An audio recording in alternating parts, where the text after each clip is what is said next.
Olá, sejam bem-vindos à Nova Economia, a economia do bem. Hoje nós vamos tratar de um assunto muito interessante e importante para todas as pessoas: pandemia e recuperação da economia. Vamos entender um pouco do que está acontecendo no mundo nesse momento. Estão politizando a discussão acerca do coronavírus, estão tentando usar e fazer dessa pandemia um instrumento de controle político, infectando as notícias com uma série de informações falsas e imprecisas. Para poder fazer esse debate da maneira mais rica possível, para poder trazer o maior número de informações, estamos com dois convidados super especiais aqui hoje. O primeiro deles, Pedro Henrique Marques de Mendonça. Pedro é médico, o Pedro vai contar um pouquinho da história dele. Ele também é cliente do Biobank, o Pedro é um estudioso da área de infectologia tropical, vai passar toda a experiência para ajudar um pouco a esclarecer todos esses problemas que estão acontecendo no mundo.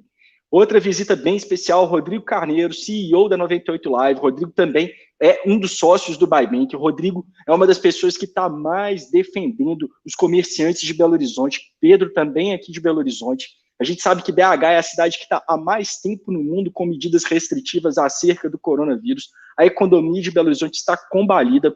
Hoje a gente vai tentar trazer um pouco de luz, um pouco de ciência, um pouco de ética acima de tudo para o debate. Vamos tentar tratar um pouco, aproveitando essa questão aí que surgiu hoje da vacina russa, tudo de uma maneira muito clara, muito transparente, para que você, quem está aí nos escutando, quem está vendo esse vídeo, possa ter mais informação e mais clareza sobre tudo que está acontecendo.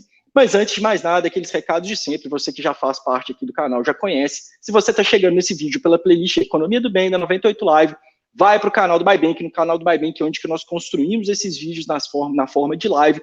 Lá você pode participar ao vivo, você pode comentar, ajudar a engrandecer o debate. No mais, curta, compartilhe esse vídeo, comente, vamos discutir, vamos tentar trazer solução, trazer coisas positivas para o mundo. Vamos lá, vou passar a palavra para o Pedro. Pedro vai começar se apresentando, contando um pouquinho da história dele aí para a gente. Olá, Theo, muito obrigado pelo convite, boa tarde a todos. É um prazer estar aqui com vocês na Biobank para poder falar um pouco sobre algo tão importante, tão atual, que é o que nós estamos vivendo com o coronavírus e a economia. Eu vim trazer algumas coisas importantes sobre o assunto, que eu acho que precisam ficar claras, mas de uma forma suave, uma forma bem light, para a gente poder ter uma conversa e entender a importância da ciência nesses momentos, né? Trazer uma luz sobre isso. Então, deixa eu me apresentar um pouquinho, né? Meu nome é Pedro Henrique, eu sou médico formado na Argentina, na Universidade de Buenos Aires, voltei para o Brasil agora em 2018 e comecei o meu mestrado em infectologia e medicina tropical na UFMG, né? Orientado pela ilustre doutora Denise Uth e pela doutora Júlia Caporali. É um prazer, então, estar aqui, né? Sou de Belo Horizonte também, como você disse, Theo, e pretendo trazer conforto um pouco para os nossos compatriotas e para todas as pessoas que nos escutarem. Ô Pedro, começa então contando um pouco para a gente de como é que foi a sua. Eu acho interessante você passar um pouco lá da sua experiência em Buenos Aires, porque eu lembro que quando a gente conversou, você explicou um pouco também que você chegou, eu não sei se foi o estágio, já não me recordo, estudar um pouco de neurofisiologia. Então você entende também um pouco da. Você entende um pouco também do. Pessoal, só para dar então as boas-vindas aqui, o Rodrigo Carneiro, repetindo, o Rodrigo, CEO da 98 Live, o Rodrigo também é sócio do Biobank. O Rodrigo, vou deixar ele também falar um pouquinho dele daqui a pouco, é uma das pessoas que eu convidei o Rodrigo porque ele está apanhando de todos os lados, eu tenho visto aí, especialmente porque o Rodrigo é um cara que não quer trazer certezas, ele quer trazer dúvidas e mostrar que o Rodrigo, ele é uma das pessoas que quer despolitizar também o debate acerca da pandemia, e principalmente o Rodrigo está do lado do comerciante de Belo Horizonte, ele está tentando fazer o que é possível para ajudar os belo-horizontinos, então eu acho que ele vai ser uma pessoa essencial para participar de tudo isso aí. Rodrigo, palavra aí com você. Obrigado aí, prazer, Pedro, doutor Pedro, falar com você. Prazer, Rodrigo. Tentar trazer mais dúvida aí para as pessoas, né? A intenção é essa, no momento de incertezas, quanto mais dúvidas, melhor, ou não? Claro, a gente é movido pelas dúvidas, né? E a ciência está para retirar essas dúvidas e trazer uma luz para a sociedade no nosso âmbito, na forma que a gente pode, né? É isso aí. Ô Pedro, então conta um pouco para a gente aí da sua passagem em Buenos Aires pela parte de neurofisiologia até chegar aqui onde que você está envolvido com a pesquisa de infectologia tropical no seu mestrado, e depois eu já vou passar a palavra para o Rodrigo, e acredito que o Rodrigo já tem algumas coisas na ponta da língua aí para poder te perguntar. Certo. Bom, então, eu fui para Buenos Aires em 2009, o curso de medicina lá é um pouco mais longo que aqui, são 8 anos de curso no total, e agora, no segundo ano, a gente tem o curso de fisiologia, onde eu, após cursar, ingressei em 1 ano de estudo de pedagogia para poder ser monitor dessa matéria, e fiquei durante quase 5 anos como monitor de neurofisiologia, endocrinologia e fisiologia digestiva. Sempre gostei muito da área de ensino. O ensino, para mim, é uma coisa que eu sou apaixonado. E quando eu voltei, eu falei assim, olha, como o Brasil ainda não permite, né, por um problema político, eu acredito, que a prova do Revalida aconteça, né, já tem 3 anos que a gente está nessa luta, eu encontrei na educação um caminho para mim, né, já que eu gosto tanto também, entrei para o mestrado com a intenção de ser professor também. E aí eu estou aí. Muito bacana. Pedro, a gente vê aí essa pauta. Você tem uma teoria, eu tenho a minha, acho que todos nós que estamos acompanhando aí de uma forma mais neutra, com um olhar um pouco menos contaminado, tem percebido que a pauta, principalmente quando a gente vai falando sobre alguns tratamentos que estão sendo testados, como cloroquina, ivermectina, tem uma parte do coquetel do HIV também que estão sendo testados, e algumas pessoas muito céticas e outras muito crentes com relação a isso, e ninguém, de fato, querendo ouvir, e sim ter a sua conclusão, ter a sua opinião com relação ao tema. Você tem alguma teoria com relação ao porquê que isso ocorreu e como que as pessoas hoje, né, no meio da medicina, vêm lidando com isso? Está atrapalhando também os próprios médicos a tomarem suas decisões por conta deles serem ou taxados ou serem direcionados a fazer um tratamento X, Y ou Z, ou não fazer utilização de algum desse tipo de medicamento? Certo. Obrigado pela pergunta. Eu acho, inclusive, que eu vou entrar num tema bem sensível. Eu vou evitar falar de política, né, porque eu quero entrar mais no lado da ciência. As pessoas hoje, elas estão com muito medo, né? Você não pode se deixar agir por medo. Decretar uma pandemia é uma coisa muito difícil, que gera um custo social muito grande, no caso do mundo, né? A ciência, ela é um instrumento que a sociedade criou, né? E há séculos vem desenvolvendo metodologias para poder ter certeza e segurança de que há alguma coisa que vai ser aplicada na saúde das pessoas, elas sejam adequadas e não agressivas. Não agressivas tanto para o corpo, quanto para a ética que aquilo envolve, né? Então, no mundo muito globalizado, no mundo muito interconectado, as pessoas têm acesso muito rápido à informação. Então, existe uma desinformação muito grande devido a isso, né? Por exemplo, a epidemiologia é uma ciência, mas não é uma ciência exata, né? A epidemiologia, ela trabalha com perguntas: onde, como, por quê, quando, e você cria teorias e respostas ante situações. E as situações são complexas, porque as situações dependem do lugar onde que ela está, aquela população que está inserida naquele lugar, o costume, os hábitos, tudo isso envolve respostas para uma crise epidemiológica. Então é muito difícil. Decretar pandemia é uma das coisas mais difíceis, porque envolve um processo complicadíssimo de controle, né, de vigilância sanitária, de vigilância epidemiológica. E nós temos, eu vou falar com toda segurança em espanhol, toda segurança para os brasileiros, o nosso sistema de saúde, ele é muito bom. O sistema SUS de saúde, ele é muito bom, apesar de que a política, ela atrapalha um pouco, né? Mas por que ele é muito bom? E tem duas palavras que eu vou falar aqui, elas vão ficar soltas no momento, mas eu acho que o Theo vai contribuir muito com isso, na parte também de economia, que é a palavra descentralização, né, e a palavra antifragilidade, que trabalha com a fragilidade, né? São conceitos que também a gente estuda, né, dentro da saúde como na economia.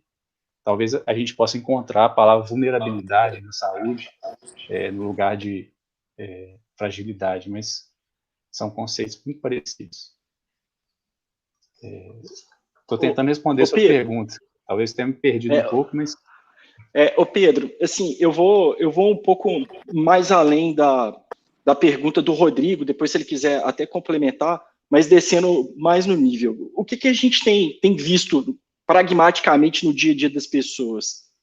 É que recomenda, eu vou usar o exemplo mais óbvio que existe, que é a questão da hidroxicloroquina, por exemplo. Não vou nem entrar nos outros medicamentos, porque esse aí, especificamente, na minha opinião, que não sou da área científica, me parece que acontece o seguinte: como alguns governos de direita pelo mundo, ou pelo menos o que se chama de direita pelo mundo, mas alguns governos que compartilham da mesma ideologia, estão usando esse medicamento, recomendando esse medicamento, existe o outro lado que está politizando a discussão e falando, não, isso aí não funciona. E de fato, se você puder responder isso, o que eu acredito é que, pelo menos, o que paira hoje é a dúvida. Não se pode afirmar com precisão, não, funciona com 100% de eficácia, mas também não se pode afirmar que não funciona. E assim, é aquele negócio, virou torcida. Se você é do pró-governo Bolsonaro, pró-Trump, você vai para a hidroxicloroquina. Se você é pró qualquer outra coisa, você vai para qualquer outro medicamento. Quem me conhece já sabe, quem acompanha o Rodrigo há mais tempo sabe, eu não tenho amor por governo nenhum. Eu, pelo contrário, se há governo, eu sou contra. Mas, sem querer te apertar, mas já apertando, colocando isso aí, qual que é a sua opinião? Assim, se você puder trazer um pouco desse aspecto, tanto da ética como da ciência, de falar, olha, hoje a gente não pode afirmar nem que sim, nem que não, está na dúvida. Como que são usadas, como são feitas essas metodologias para se identificar qual que é o melhor tratamento para alguma coisa? Isso até complementa a resposta do Rodrigo, né? Então, entrando nessa área da pesquisa. A pesquisa, ela é um processo, né? Ela começa com uma pergunta e você vai tentar responder aquela pergunta. É uma hipótese. Através de hipótese nula e alternativa, você vai descartar através do estudo metodológico desse processo. Foi colocado no mundo que a cloroquina seria uma panaceia, né? Começou com um estudo francês, e isso...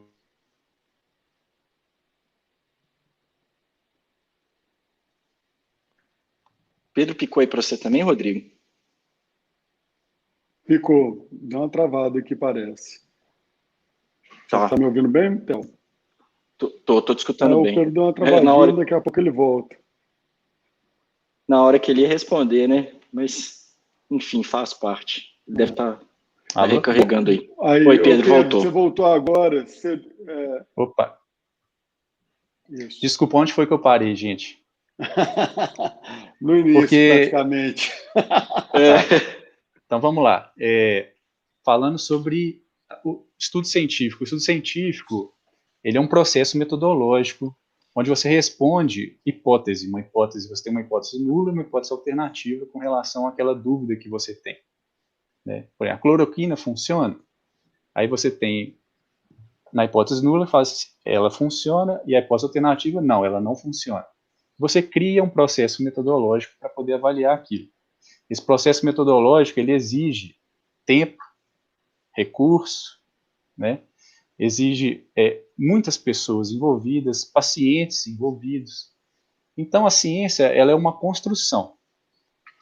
Nós precisamos ter paciência, né? As pessoas são muito imediatistas hoje em dia. A internet deixa a gente assim, que a gente tem a resposta na ponta do dedo. O tempo todo você pega o telefone e você tem uma resposta. Só que não é assim, ciência não é assim. Ciência é você ter que enfrentar os seus medos com perguntas coerentes e ter o tempo necessário para aquilo. Infelizmente, nós não somos deuses nem mágicos para poder tirar uma resposta rápida. Inclusive, eticamente, isso é muito problemático, né? Para você fazer uma pesquisa dentro de um hospital, fazer uma pesquisa em qualquer lugar, você precisa passar por um processo ético de avaliação. Você não pode fazer de qualquer jeito, você não pode atender as pessoas de qualquer jeito, né?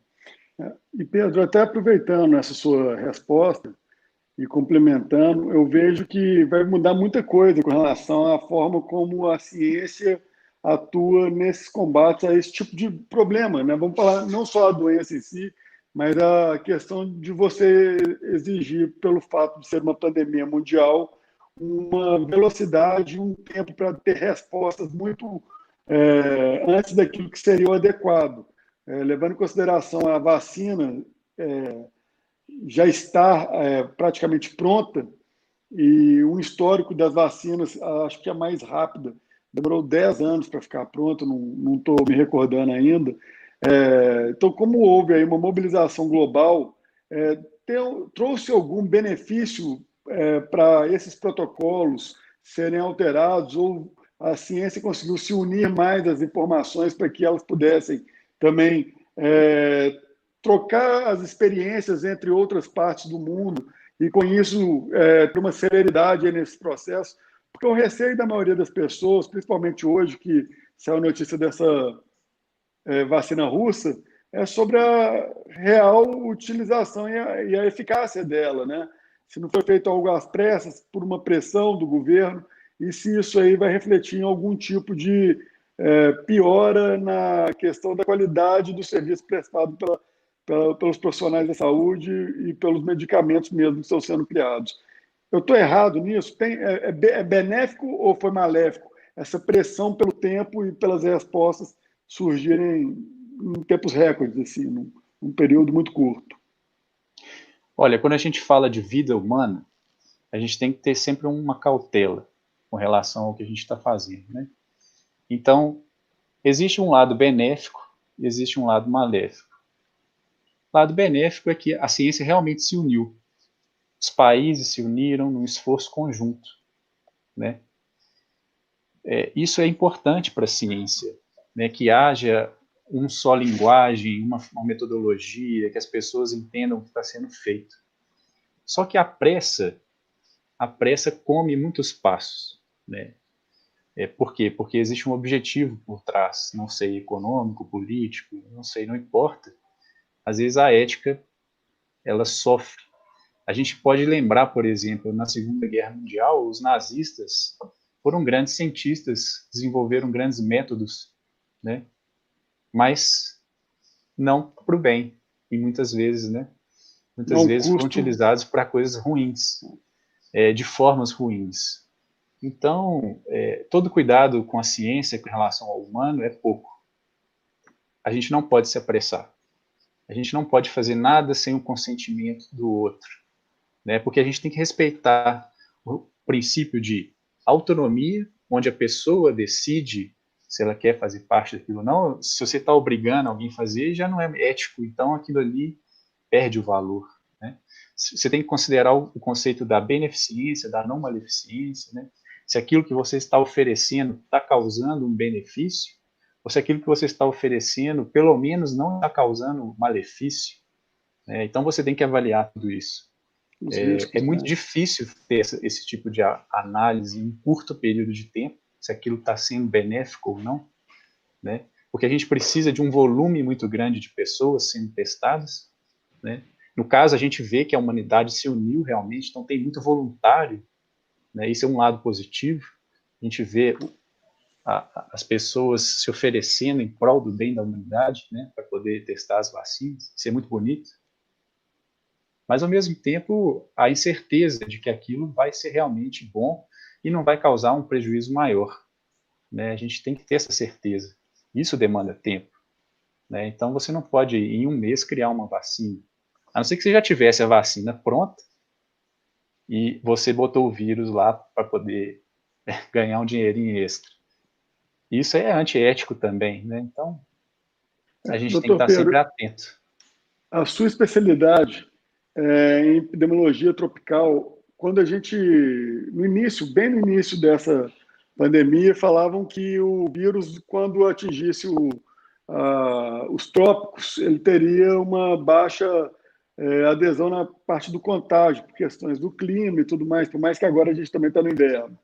Isso, vocês conseguiram avaliar a reação do vírus nos trópicos, diferente daquilo que ocorreu na Europa? Teve já algum tipo de estudo com relação a isso?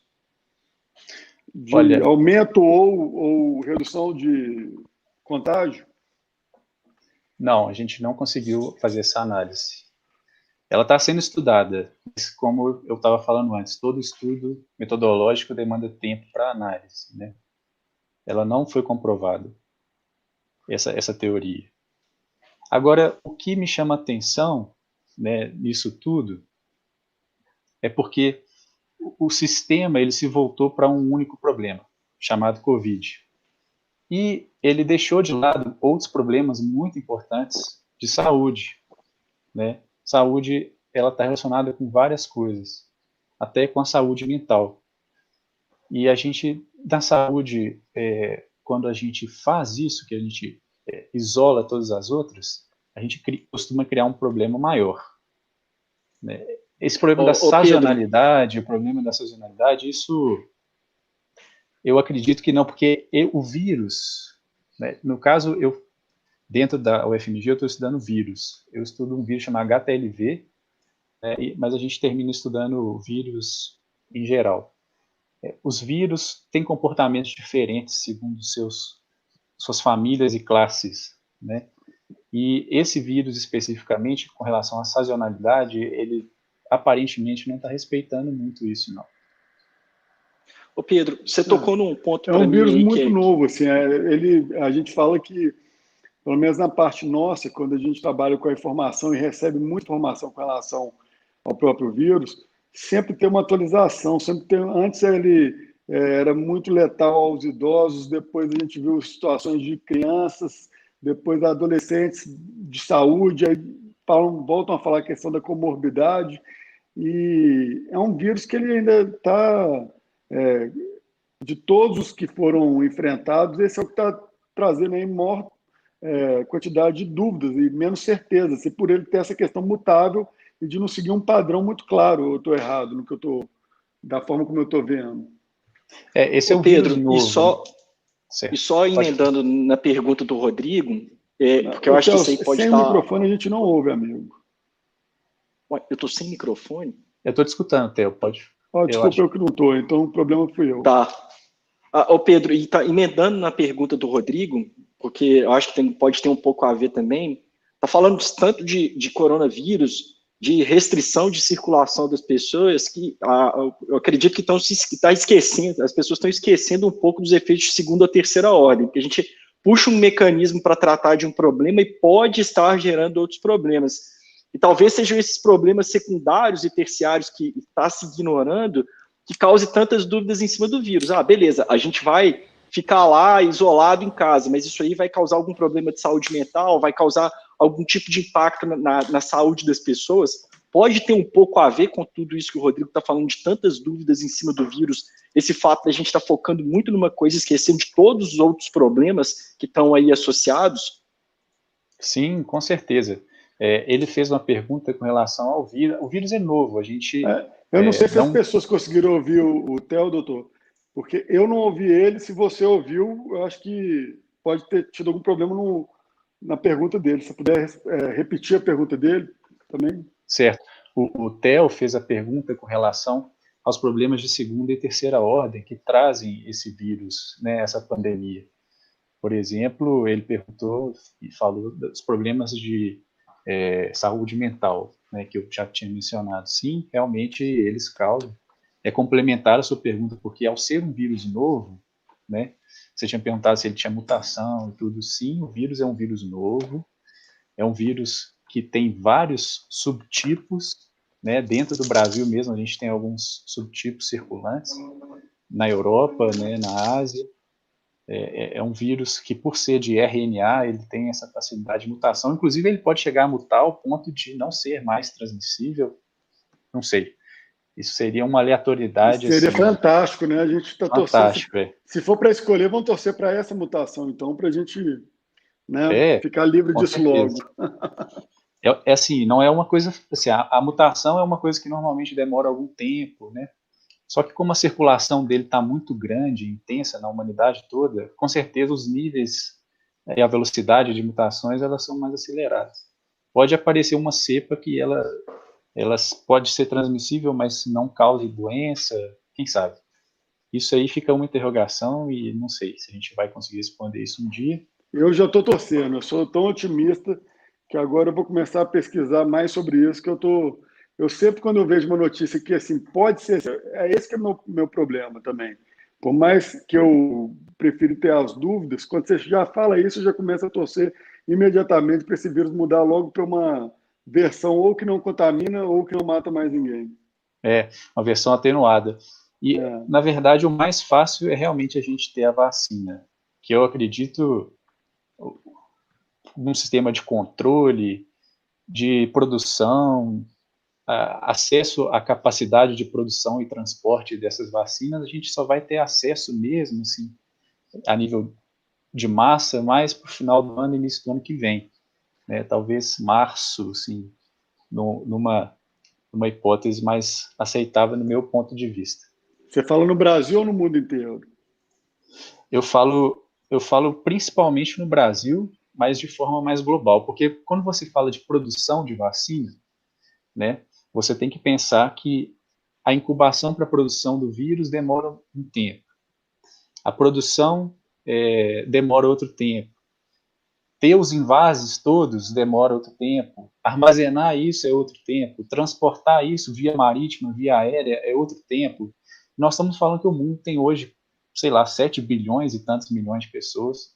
Para realmente ser efetiva essa vacinação, tem que ser uma vacinação em massa global, né, para poder a gente poder eliminar essa circulação, ou ao menos fazer com que esse vírus encontre uma barreira de circulação intrapopulacional, a gente chama de imunização de rebanho, né? Vem da veterinária esse termo, mas é uma imunização populacional, né, de população, e evite a transmissão disso em cadeia. Ô Pedro, e assim, eu sei Eu que não ouço medicina você, não... Theo. Alguma coisa você mexeu aí que alterou ou o seu som para mim ou o meu som para você. Você me ouve? Que engraçado. Eu te Ele me ouço, ouve. Se ele me te responde, ouço, só eu que não estou te eu te ouvindo, então. ouço. Tá, eu vou... Tá, Deixa eu ô só Pedro... responder, Theo, aquela sua pergunta Tá, desculpa. do segunda e terceira ordem, é uma das coisas mais importantes que a gente tem que pensar, porque está acontecendo muitas coisas além do Covid, né? O Covid não é o único problema que nós temos na saúde.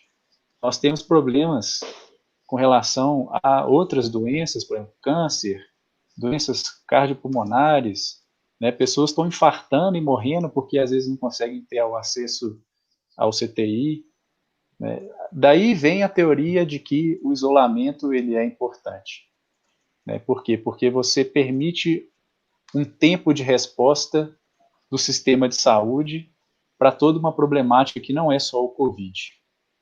É a problemática do sistema de saúde complexo como ele é como um todo, né? Sem falar que o isolamento é outro problema. A gente tem que pensar como se isolar, como educar a população para um isolamento. Foi tudo feito muito rápido, né? Tudo que é feito muito rápido sempre tem um viés negativo em algum ponto. Pessoas que têm tendência à depressão estão mais deprimidas, níveis de suicídio aumentando, níveis de violência doméstica aumentando. Então, a saúde é algo muito complexo, né? Que ela precisa ser vista de todos os ângulos, e por isso aquelas duas palavras que eu deixei de descentralização e de de fragilidade, né, são importantes dentro desse sistema. Então, acho que eu respondi um pouco da questão do vírus, respondi a questão da segunda e terceira ordem. Eu queria, como infectologista, ele tem esse vírus, eu queria te fazer essa pergunta. Óbvio, a gente já ouviu sobre isso, mas eu queria ver a sua versão com relação ao fato da gente sair na rua com a máscara, passando álcool em gel, lavando, essas medidas que estão sendo adotadas e aconselhadas. Para esse Sim. vírus é o suficiente para a gente poder se sentir mais seguro, ou ainda assim a gente está correndo um risco muito grande? Falo porque a alternativa de não ficar em casa é sair e ao mesmo tempo se cuidar. Eu acredito assim, sair, a gente tem que sair, porque a gente precisa viver, de alguma forma. Mas a gente pode controlar isso. O lavar a mão, usar a máscara, ter o cuidado com o contato no transporte público, né?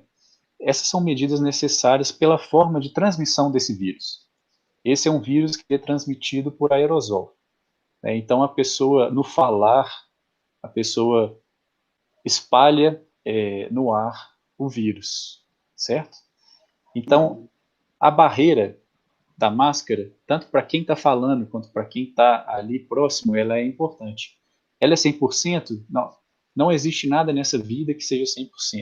Né? Só a morte, talvez, seja 100% a certeza de todos. Mas a gente tem que ter cuidado, sim. Porque esse vírus, a gente tem visto agora com as novas pesquisas, que quanto maior a concentração ou a carga viral que você recebe, maior a chance de que aquela doença seja agravada, né? Porque isso é uma coisa importante, né? As pessoas terem noção. Você pode pegar o vírus, mas se você pegar o vírus em alta concentração, a sua chance de entrar numa zona de gravidade da doença ela é maior, né? Então, o cara espirrou na sua cara, você já tem que entrar em pânico. Mas eu falando de acho que forma assim, física mesmo, falando assim, porque quando a gente fala de carga viral, as pessoas que estão ouvindo a gente, eu tenho certeza que a sua grande maioria não são da área, então não entende isso. Então, exemplo, o cara está conversando com você, que é uma gotícula, veio pouco vírus, o cara deu um espirro, cuspiu na sua cara, aí sim, você já está correndo o risco de ter uma carga viral maior, ou eu falei uma bobeira aqui? Carga viral está relacionada com a capacidade replicativa do vírus dentro do corpo humano. Então, quanto maior a reprodução do vírus dentro do corpo humano, maior a carga viral que ele vai ter. E no período infectivo, que é o período que a pessoa transmite, né, a doença, se ela tiver com a carga viral muito alta, a quantidade desses vírus disponíveis no ambiente vão ser maiores. Então, a possibilidade de infecção ela é maior, né? E se você recebe uma carga viral maior, então quer dizer que você está já recebendo ali um exército inteiro dentro do seu corpo que vai te atacar com mais eficácia do que apenas um indivíduo ou um vírus que está ali, né? Então, o seu corpo, ele é a grande máquina de defesa que você tem, né? A medicina, ela apenas existe, né, como uma ferramenta que nós usamos para dar tempo ao corpo de encontrar a cura. Então, se você recebe uma carga viral muito grande e replica de forma muito intensa isso no seu corpo, você diminui a sua capacidade de defesa, né? Porque você não tem tempo suficiente de se armar contra isso. Por exemplo, eu tomei uma decisão na minha família, minha casa, da gente, tudo que a gente ouvia com relação a aumentar nossa imunidade, a gente tratou de, por exemplo, injeção de vitamina D, todos nós tomamos, ivermectina. Eu tomei nem sabendo para que seria, como que funciona, só vi que o máximo que aconteceu é matar os piolhos que tinham na minha cabeça, qualquer tipo de problema. Eu falei, cara, vou tomar ivermectina, e fui indo nesse caminho. Independente da ivermectina, tirando a parte da ivermectina, que acaba ficando um pouco mais polêmica. Mas o tal da vitamina D, você se cuidar mais, dormir mais cedo, não deixar seu corpo tão exposto para você conseguir ter aí uma capacidade de combate do seu sistema Sim, imunológico maior. Isso sim, ameniza os efeitos do vírus caso você o contraia? olha, isso ainda é uma pergunta que a gente tem na ciência. né? Mas é lógico que a pessoa que tem a imunidade dela ativa de forma adequada, ela tem mais chance, sim, caso ela venha ter um agravo da doença. Então, melhor sempre prevenir, né, do que tratar. Você podendo cuidar da sua saúde, tendo boa alimentação, dormindo adequadamente, tendo uma convivência harmoniosa com as pessoas também para seu equilíbrio mental, né? Tudo isso é parte de uma boa saúde. Atividade física, né? Não vamos deixar também de fazer atividade física. Tudo isso ativa o seu Tomar sistema e sol, né? mantém ele ativo. Tomar sol, né? Agora, não existe ainda uma correlação direta entre o aumento da vitamina D, o aumento da concentração de vitamina C. Isso são mecanismos que são ainda interrogação. É muito novo o vírus para a gente ter uma resposta ainda sobre isso. Estava na esperança para você falar para mim que valeu a pena eu gastar o dinheiro na vitamina D, que ela foi mais cara, mas tudo bem. Não, ó, Mas, bom. Pedro, Não foi assim, ruim, completando o que o Rodrigo falou, eu lembro que da vez que a gente conversou até aqui na própria 98, esse conjunto de coisas, ainda que se tenha a dúvida científica, se elas produzem mentalmente um efeito que vai te deixar mais confiante, mais seguro, ela pode ser benéfica, assim, porque no final das contas a imunidade está muito associada com a saúde mental também. Eu estou certo Sim. nisso aí? Ou... Sim, certíssimo. Pessoas deprimidas têm diminuição da imunidade, né? Tudo passa pelo sistema cerebral, né? Muito do nosso controle hormonal. E trazendo uma coisa aqui para o dia a dia de Belo Horizonte, somos os três de Belo Horizonte aqui. Você falou um negócio alguns instantes atrás que eu me recordo de ler no começo da pandemia. Restrição de circulação, de contato, ficar em casa, é importante até o sistema de saúde se capacitar para receber todo mundo. Sim. Uma vez que o sistema de saúde está capacitado, existe alguma justificativa lógica para a gente ficar nessa situação que lojas estão fechando, pessoas estão quebrando, empresas, a saúde mental das pessoas está deteriorando? Você me contava do caso do aumento de número de violência doméstica, de pessoas entrando em depressão. Existe algum tipo de racional lógico para continuar as coisas do jeito que estão aqui em BH? Eu acredito que a única explicação lógica para isso é para o sistema público não entrar em colapso. Tá? Todas essas medidas de isolamento são para isso. Para o sistema público não entrar em colapso. Porque se ele entra em colapso, muitas pessoas vão morrer de muitas coisas, não só de vírus. Porque você não vai ter leitos para receber aquele que infartou, você não vai ter leitos para receber aquele que está com câncer, né? Quando você decreta uma pandemia, várias coisas estão incluídas atrás disso, né? Os hospitais começam a dar prioridade para aquela doença. É muito sério o decreto de uma pandemia, né? Ele envolve muita responsabilidade do sistema público de saúde. Por isso que é tão importante aqui, talvez, a descentralização, que o nosso sistema único de saúde, ele, na sua base, né, constituída na Constituição, lá em 88, né, ele traz que cada sistema regional tem a sua possibilidade de criar métodos de atenção, né, seguindo algumas diretrizes nacionais. Mas a descentralização é muito importante, porque ela permite conhecer aquela região, conhecer a característica das pessoas, a característica de hábitos daquelas pessoas, tratar aquelas pessoas, saber quantos leitos são necessários naquele lugar. Nós temos muita sorte, eu falo de novo, o brasileiro tem muita sorte de ter o SUS. O SUS é uma grande ferramenta que nós temos. Doutor Pedro, eu não sei se o senhor teve acesso a essa informação, mas durante a gripe espanhola, Minas Gerais e Belo Horizonte saiu super bem no combate da gripe espanhola, por uma questão que ninguém soube identificar o fato de termos aí um número melhor e mais adequado com relação ao restante do país.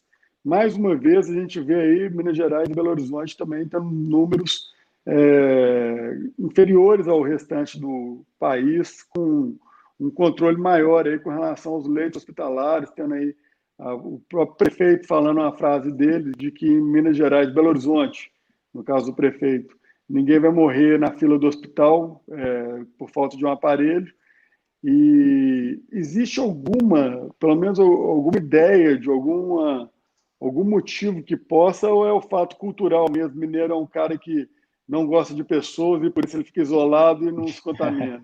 A gente Olha, é uma sociedade, vamos falar que a gente é, como é que chama? mais fechada, né? Exatamente, mais fechado. A gente não gosta de andar Desconfiado, em né? grupos, né? É o famoso mineiro desconfiado.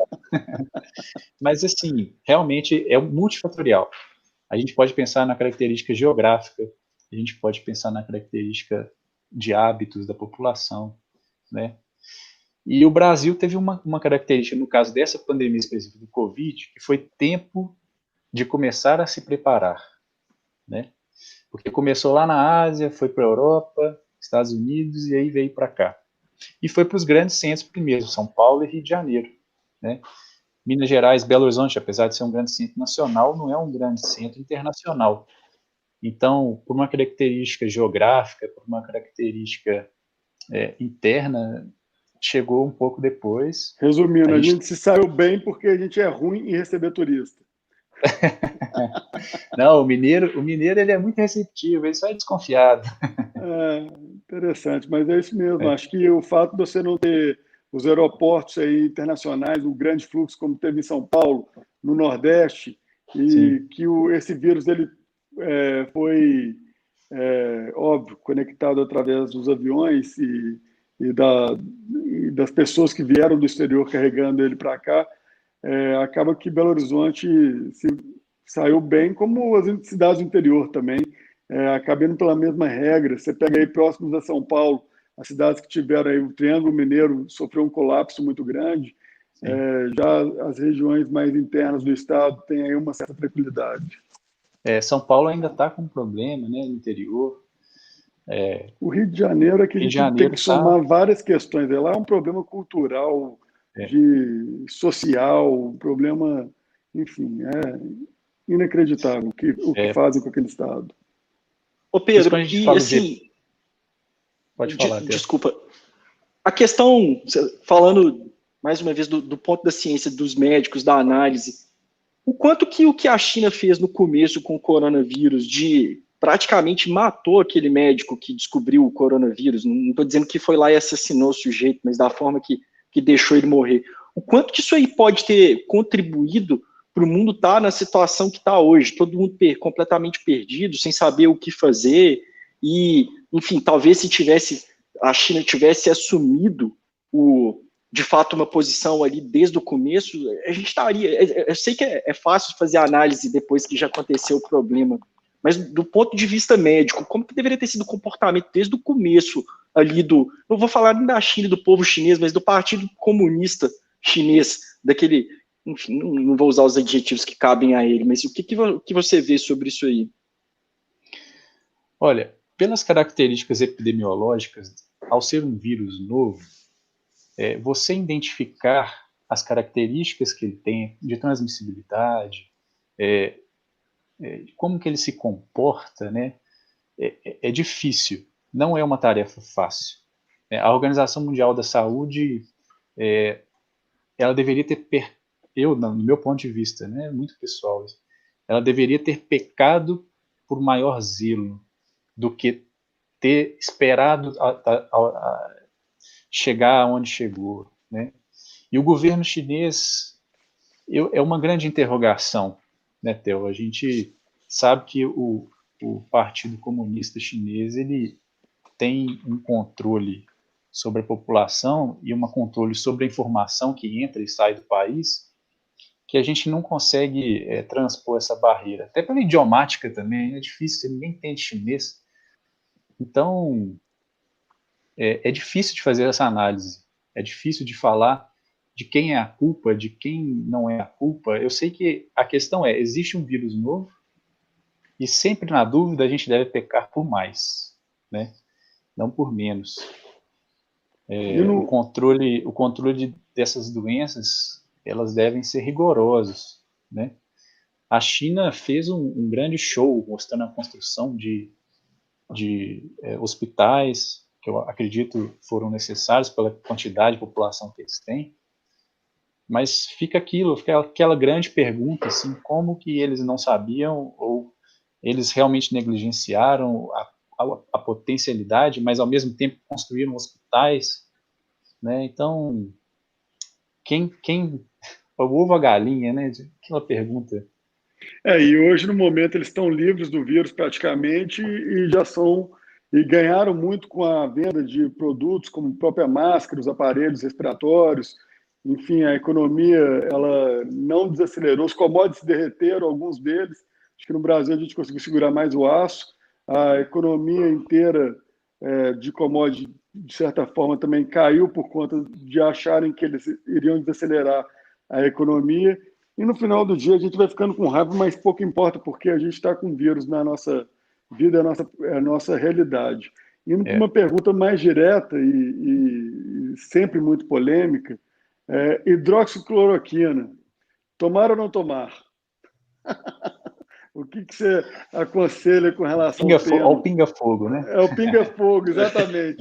Hidroxicloroquina, do bem ou do mal? Veio aqui a quê, né? Tá, pergunto mais por conta disso mesmo, porque eu acho que, no final, toda vez que a gente debate sobre o tema do hidroxicloroquina, a gente gosta muito de frisar que é para a pessoa, no final do dia, ouvir o médico que está tratando ela, porque Sim. Eles estão na frente do combate do Covid, tem já, por menor tempo que seja, uma experiência muito grande com relação aos tratamentos que foram adequados, deram certo ou não, mas, na opinião do senhor aí, o que você faria, qual que é a sua visão com relação à hidroxicloroquina?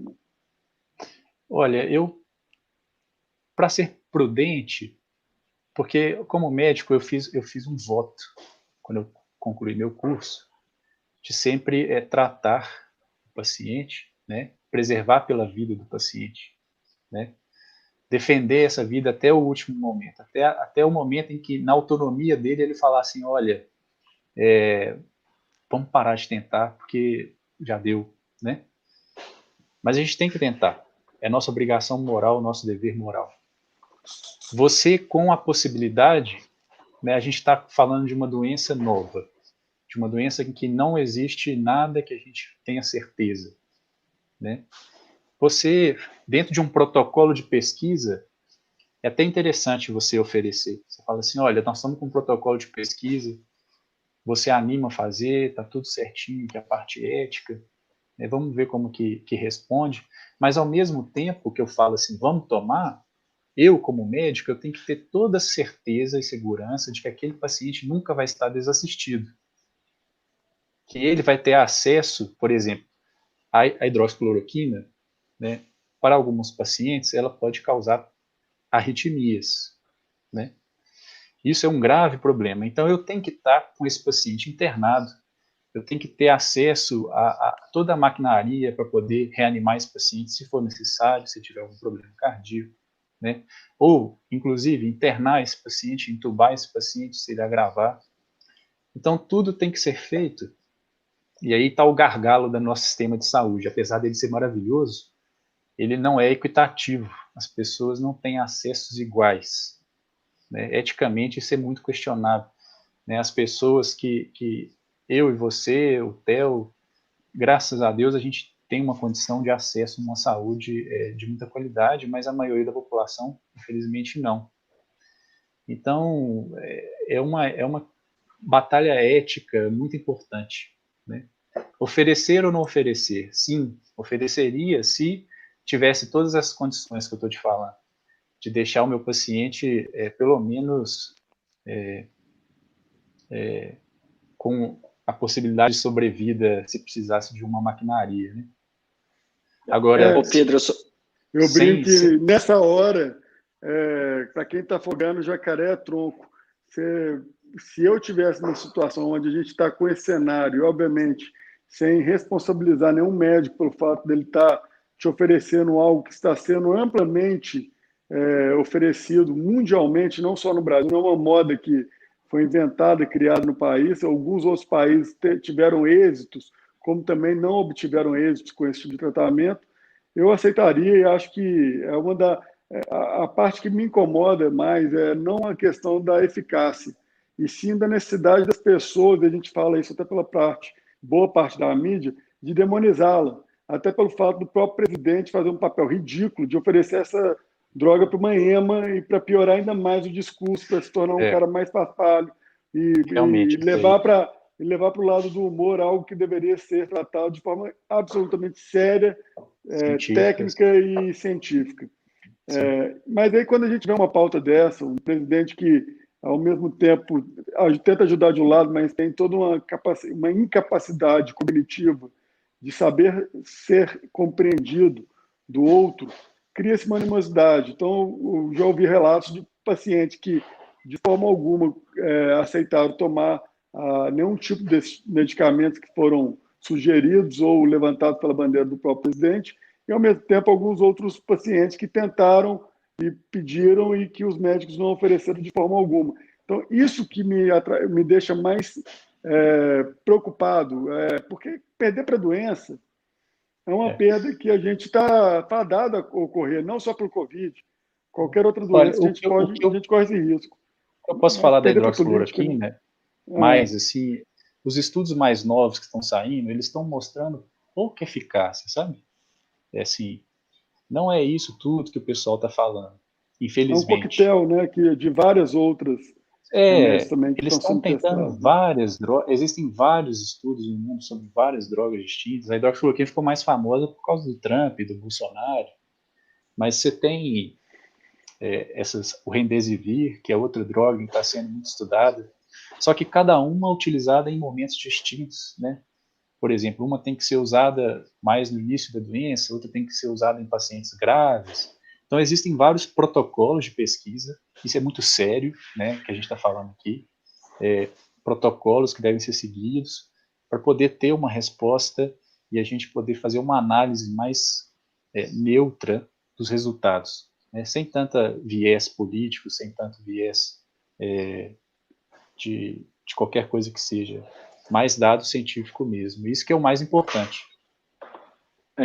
Pedro, e essa questão do viés político, assim, Theo, tomaria cloroquina assim como qualquer outro tratamento que me recomendassem.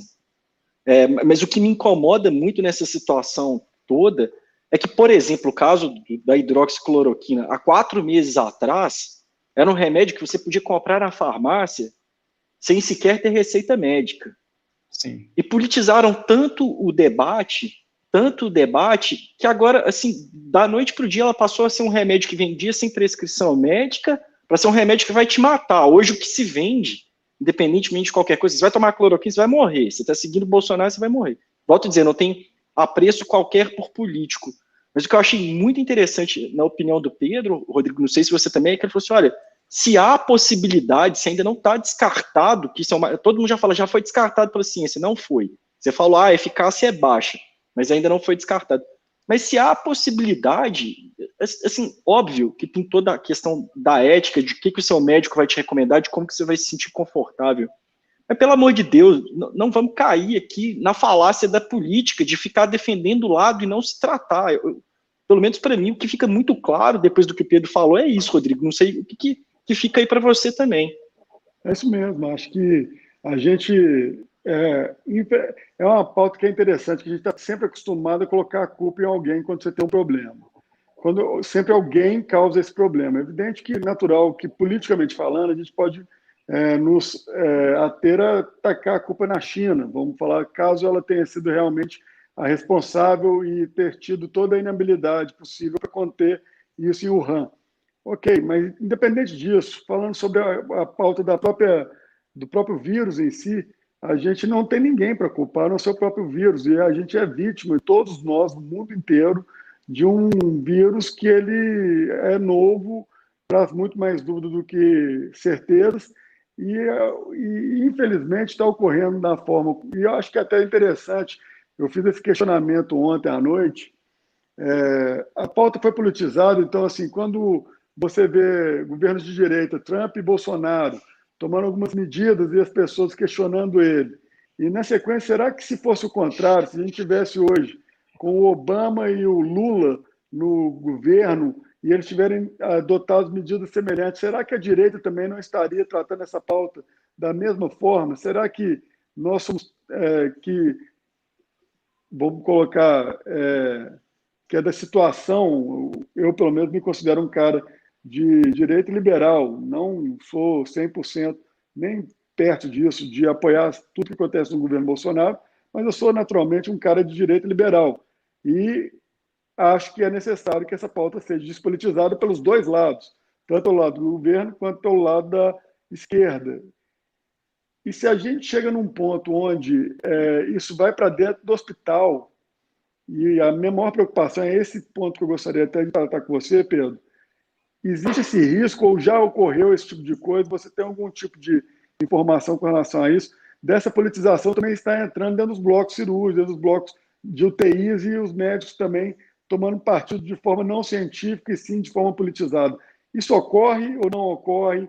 Ainda está descontaminada essa pauta? Vocês ainda conseguiram se preservar?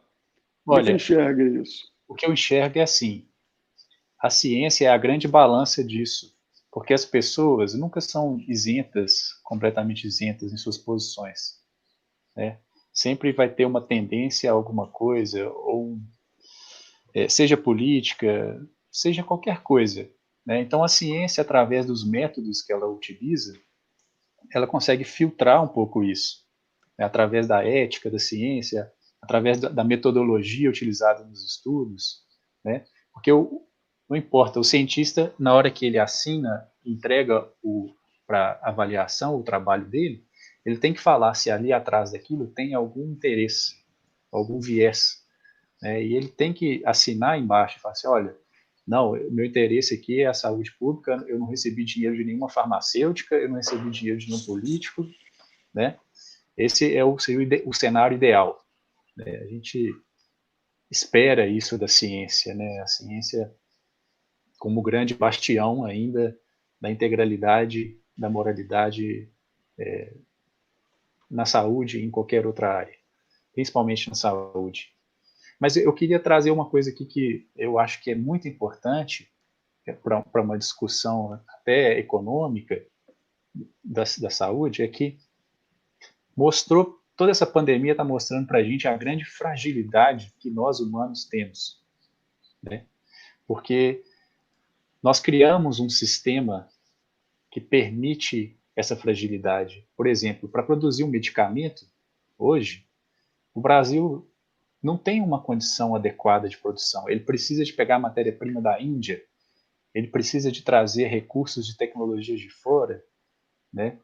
Eu acho que nós, como sociedade, temos que estar atentos a esses sinais de fragilidade para sair mais forte dessa situação, né? A pandemia tem que trazer esse sentimento na gente mesmo, de autoanálise, autocrítica, para falar assim, olha, o que a gente pode fazer para melhorar? A gente pode, por exemplo, dentro desse sistema descentralizado, que é o SUS, encontrar formas de, em cada região, produzir o melhor e trazer o melhor à tona. Inclusive na produção de medicamento, nosso sistema industrial ele é muito aquém da nossa população, eu acho. Investe nisso, sabe? Investe na nossa independência, porque é isso que vai tornar a gente sociedade forte. É isso que a gente vai falar assim, olha, o nosso sistema de saúde ele não é só adequado no atendimento, mas na entrega daquilo que é necessário, dos equipamentos. Olha para você ver, a gente passou um perrengue danado para poder conseguir respirador, né? Houve uma movimentação nacional nas fábricas de carro produzindo Minas Gerais, respirador, inclusive, conseguiu produzir um que é muito mais que é eficiente, mais principalmente para o eficiente e Covid, barato. e chega no valor final de R$ 22.000, perto dos iniciais que eram de US$ 80.000, se eu não me engano, eram valores astronômicos, né? Pois é, então, a gente fica refém, nós não podemos deixar a nossa sociedade refém de outras sociedades, por exemplo, a sociedade chinesa, ou a sociedade americana, não importa qual sociedade. O Brasil tem que ser independente, ele tem que criar um sistema de antifragilidade, né, de resiliência, de pegar, fazer com que todos os nossos defeitos, agora que estão mais aparentes, né, se tornem, na verdade, fortalezas.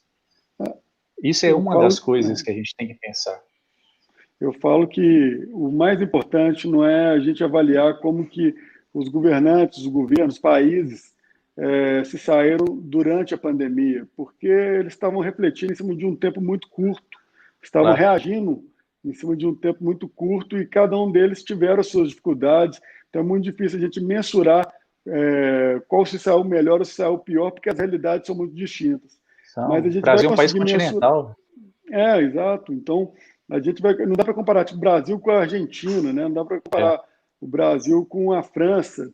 A gente tem aí problemas geográficos e populacionais imensos, mas ao mesmo tempo tem outros países que saíram melhor do que o país, com uma geografia, com uma população também tão grande quanto. Mas, independente disso, eu acho que o mais importante é isso que você falou sobre o legado. Qual é o legado que essa pandemia vai deixar para o nosso país de aprendizado, de melhora, de repensar o futuro de forma diferente, que não repita o passado e que a gente consiga não ter só essa autonomia como aparelhagem, como protocolo de trabalho, mas também como nação, de posturas de sociedade. A gente fala muito sobre a responsabilidade do governo e a gente tira um pouco a nossa responsabilidade como cidadão, que é realmente aquele que causa o problema. É o que sai sem a máscara, é o que não se cuida, é o que tem que se expõe além da média, o que está fazendo enfim, agindo de forma que não reflete aquilo que o protocolo exige dentro do seu estabelecimento, dentro da sua empresa, dentro da sua casa. Então, acho que o legado da pandemia vai ser muito interessante, porque aí sim a gente vai saber qual é o nível de sociedade que a gente tem e qual é o nível de sociedade que a gente gostaria de se tornar. Eu acho Claro. que isso vai ser muito bom. Acho que tem Ô, cinco Pedro, coisas. e só emendando no Rodrigo também, de muito do que você falou, você acha que para a medicina, assim como a gente já viu na economia, por exemplo, com os ativos digitais, a descentralização, igual você tem falado, medidas diferentes para pessoas diferentes, para realidades diferentes, deixar a decisão na ponta, para mim, para você, para o Rodrigo, para o comerciante, como comunidade, tomarmos as decisões e não tão na mão de um planejador centralizado, que isso tem se mostrado extremamente frágil. A gente pode observar isso na medicina. Você acha que vai ficar essa lição, no final das contas, um pouco também? Com certeza. Eu acho que, assim, na medicina, a ponta é a população e a outra ponta é a ciência. A ciência ela tem que unificar condutas, tratamentos, né? Mas lá na ponta, você tem que ter a autonomia do paciente, a autonomia do próprio médico, para poder realizar a melhor conduta naquela situação, naquele ambiente, naquela sociedade, né? Sempre observando a melhor ciência, né? Que é a outra ponta. Só que sem ter uma institucionalização, alguém que coloca uma corda no seu pescoço e fala, você é obrigado a fazer isso? Quem que é obrigado a fazer o quê? Ninguém é obrigado a fazer nada, sabe? Ninguém é obrigado a aceitar um tratamento, ninguém é obrigado a fazer uma cirurgia. Se a pessoa tem câncer e ela quer passar os últimos 6 meses da vida dela com os familiares, deixa ela passar os últimos 6 meses com os familiares. Né? Para que você vai fazer ela ficar sofrendo? A pessoa tem autonomia para escolher isso. Né? E não só a pessoa, mas o entorno dela tem que entender isso também. Mas tem 5 coisas que são importantes nessas situações, e no que a gente está vivendo hoje, que eu escrevi até aqui, são assim: não deixe de agir por medo. Né? Por quê? Porque você sempre aprende com o medo e com as situações que provocam. Você vai errar, muito provavelmente, mas através do erro você aprende também. Aprender a escutar os feedbacks também das pessoas que te acrescentam. E aqui, quando eu falo pessoas, eu não estou colocando uma individualidade, mas estou falando assim, sociedades que dão certo. Aprenda a escutar essas sociedades também para poder crescer. Né? Aplique o conhecimento nas crises. Todo esse conhecimento científico que a gente aprende, a gente tem que usar. A gente não pode simplesmente esquecer e tomar condutas políticas sem pensar na ciência, né? E quando a esmola é demais, desconfia, né? Não faça nada assim que você recebe de graça, assim, sem verificar primeiro. E nunca deixe para depois os problemas, né? Você tem um problema hoje, olha para ele, analisa, estuda e encontra uma solução. Você não pode sair de um problema mais fraco. você tem que sair mais forte, com ideias melhores, eticamente melhor, né, como sociedade, né, a gente tem que olhar para o lado e ver a maravilha que é as pessoas que estão se doando nesse tempo de crise, né. Tem muita coisa boa acontecendo, a gente não pode olhar só para o ruim, tem muita coisa boa acontecendo, a gente tem que ter fé na humanidade, sabe? Fé que as pessoas, no seu vizinho, fé no seu familiar. Por exemplo, minha avó tá, tadinha, presa em casa desde o início da pandemia, e o que a gente tem que fazer para poder deixar a vida dela melhor, levar uma comida, higienizar as coisas tudo certinhos. Esses cuidados pessoais e cuidados com aqueles que você mais ama, né? Isso é muito importante, né? Você não vai, nunca faça nada que você não faria com sua mãe. Esse é o meu grande lema, assim. Trate essa pessoa, eu trato. Mas você faria esse tratamento com sua mãe? Faria, então eu faço. Senão eu não faço, entendeu? Tomara que se eu pegar isso, eu caia logo no seu bloco, viu, amigo? Que eu acho que é isso que a gente precisa.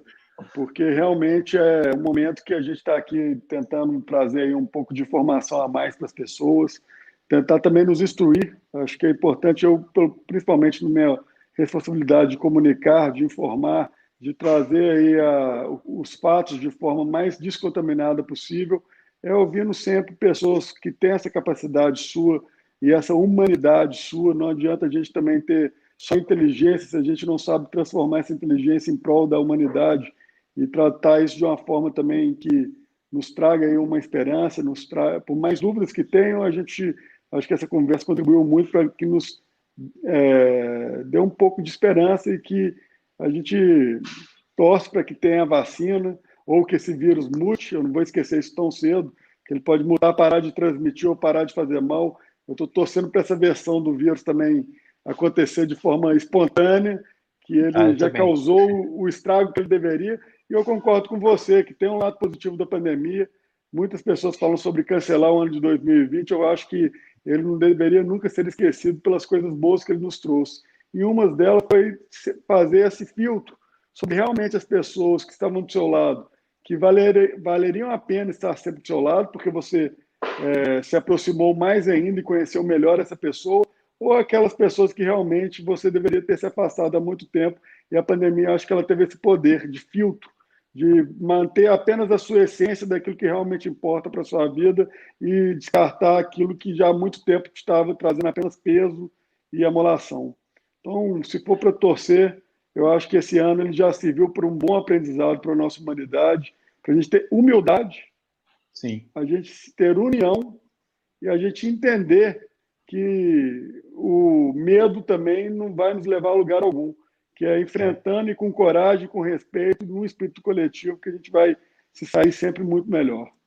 E é justamente esse espírito coletivo, desculpa, Theo, esse espírito coletivo de pessoa a pessoa, né, que eu acredito tanto no que vocês estão fazendo também na Buybank, né, trazendo e ensinando essa nova economia, que é a economia do bem, que é a economia do peer-to-peer, né, que é pessoa a pessoa, um blockchain sem necessidade de centralização, né. Eu acho que isso é fantástico. Eu acho que o mundo deveria caminhar para ver na pessoa, no seu próximo, esse bem, essa atenção, esse cuidado, essa confiança, e essas ferramentas, essas novas tecnologias permitem essa aproximação, permitem essa confiança no outro, no próximo, né. Eu acredito que o futuro é esse e estamos juntos nisso aí. Pessoal, então, depois assim, dessas brilhantes participações, agradeço demais, Rodrigo, veio aqui complementar a live junto com o Pedro, todos dois aqui de Belo Horizonte, trazendo essa mensagem aí de que nós vamos sair melhores disso tudo, essa mensagem de que é possível a gente duvidar das coisas, despolitizar o debate, fazer aquilo que é melhor para as pessoas. Agradeço a participação de todo mundo. Lembrando os recadinhos de sempre, quem está chegando nesse vídeo pela playlist Economia do Bem da 98 Live, vai para o canal do Buybank, curta, compartilha esse vídeo. Muito obrigado, fica o convite para tanto o Rodrigo quanto o Pedro voltarem em outras participações. Até a próxima, pessoal. Obrigado, Theo. Obrigado, Rodrigo. Tudo de bom, gente. Obrigado a todo mundo que ficou agarrado aí com a gente até agora, né? É isso aí. Obrigado, gente. Um abraço. Até mais. Tchau, tchau.